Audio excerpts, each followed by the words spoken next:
Mark Durkan.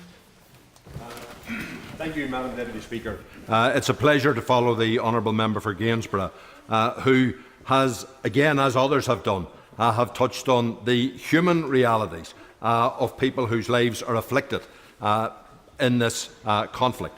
The question for this House is, where do we stand on that basic core question which constantly runs through this problem? Every time there is violence, every time there is efforts at a peace process, every time those efforts fail and fall into a lull, and then there is more violence, whether it's violence from Hamas and then the excessive efforts of the Israeli Defence Forces, as we've seen this summer, people are asking, what is the Western world doing about this? Where is the international community standing when we see human rights sacrificed again and again, when we see international law violated again and again?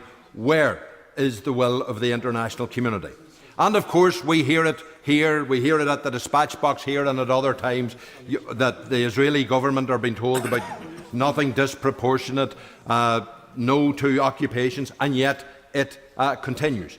And people are increasingly fed up, Madam Deputy Speaker, with this screensaver politics, where shapes are thrown, images are projected, impressions are generated, but nothing actually real is going on in relation to the substantive issue. And people in our constituencies find it frustrating, but the people for whom it must be most frustrating are those moderate people in the Middle East, in Israel, who know that their security will never come from drenching bombs upon people in Gaza, and moderate people in Palestine who know that their peace, that their rights, their liberation aren't going to come through lobbing rockets into Israel.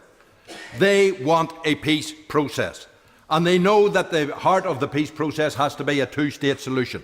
And the two-state solution has a better chance of happening if there is at least a semblance of a two-state process. When there isn't a two-state process, we are wasting our time talking about the two-state solution. And when a minister today tells us that, once again, that, the British government will recognise the state of Palestine at a time when it's most beneficial to the peace process.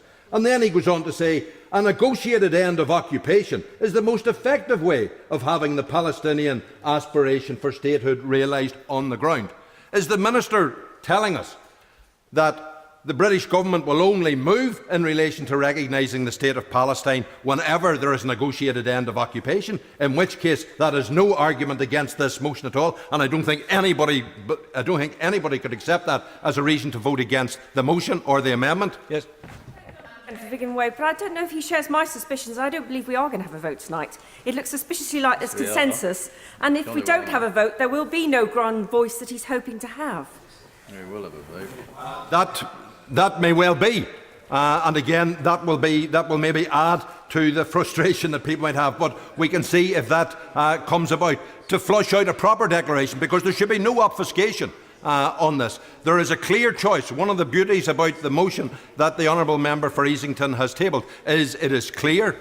It has been added to for purposes of absolute clarity by the amendment from the honourable member for Blackburn, and the issues have been well distilled in what has been a very good debate. There have been a couple of attempts to cloud some of the issues. One of them came from the honourable member for North Antrim, who tried to somehow say that the experience of the Northern Ireland peace process would say you shouldn't recognise the state of Palestine now. You leave it to everybody to sort everything out, and then you do the recognition at the end. The truth is, the honourable member for North Antrim and his party opposed the peace process throughout. They opposed it shrilly. They said that the sky would fall in. They opposed American involvement. They opposed what the British and Irish governments were doing in creating the framework for a solution. They opposed the terms in which we were going to build a solution of three sets of relationships: institutions in Northern Ireland, institutions within Ireland, and institutions between Ireland and Britain.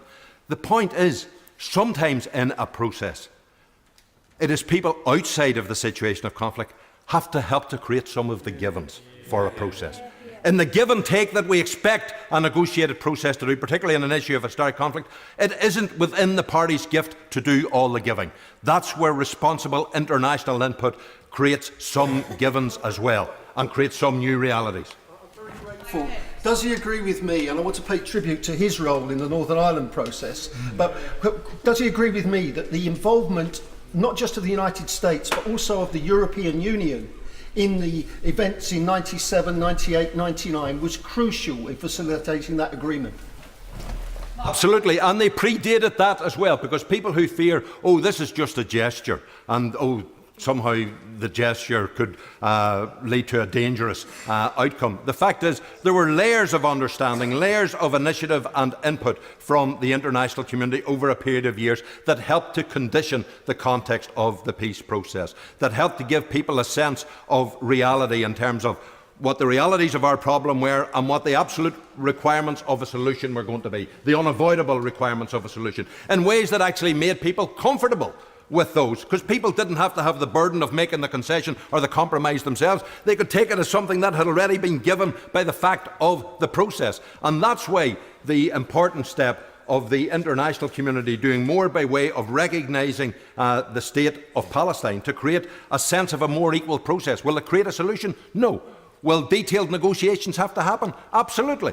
And people are going to have a huge task in trying to work out a solution and then in trying to work with the solution and work with each other within that solution. But one thing that the international community can do is say, we are not going to endorse anybody's excesses by retailing their excuses. We're not going to endorse the violence of Israel by subscribing to a veto for Israel on the very process and on the very basic question that is before this House tonight. Martin Horwood.